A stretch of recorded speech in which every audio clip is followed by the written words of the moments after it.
So if Bitcoin's value isn't priced in dollars or fiat is not here anymore, or fiat is not here anymore, how do we figure out what it's worth?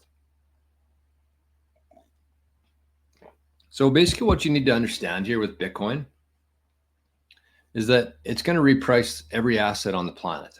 That's what's going to happen. That's what has been happening.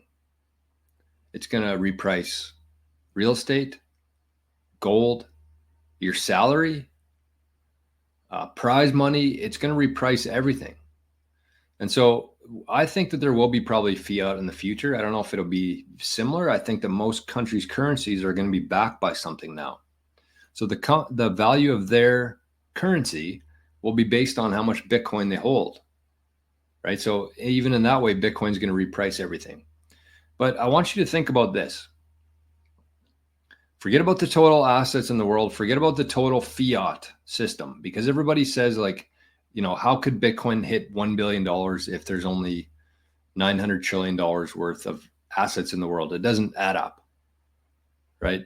But you have to understand how the old system works and how it just steals from everybody and how corrupt it is and inaccurate it is.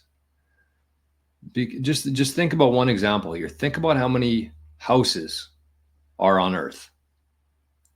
Think about how many houses are on Earth. I don't even know the answer to that. Might be a billion. I mean, there's 8 billion. Most people, or not, a lot of people don't have houses for themselves. But let's say a billion houses. So you take the houses, you divide that by how many Bitcoin there are. That's the specific aspect of Bitcoin, repricing things. The real estate, how many sats is per house? And some houses will be worth more sats. Some houses will be worth less sats. But that's kind of what you need to start thinking of. Instead of like the price of things, think about how many houses there are and how many sats there are, how many Bitcoin there are. And that's just one aspect of it. Then you factor in how many cars there are, how many ounces of gold there are, how many acres of land there are. And you divide all of that by 21 million. And that's how you start seeing what things are actually worth in sats. Because it's going to take a while for us to get there, probably, where everything, but at the same time, like, you can already start doing that. That's what I love when Jeff Booth says, what are you waiting for? Like, you don't need to wait to go onto a Bitcoin standard. You can start doing it today. You can start measuring things in Bitcoin. You can do the math yourself.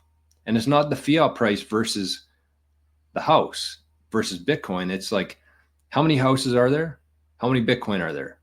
You can start valuing things and measuring things in sats yourself. And you can start living on Bitcoin. You can start earning in Bitcoin. You can start moving all of your time and energy from that old system into the new one, the other side, as Ozzy Osbourne would say. So that's what I want you to think about, right? Don't look at the fiat price. I mean, it's kind of valuable in the sense that it's how most people still price things. So we still need to be aware of that. But you need to just think about how many there are divided by how many Bitcoin there are. And it's crazy to think like that. But that's where we're going to. That's where you can already start living. Marlo says, if I maxed out my tax sheltered account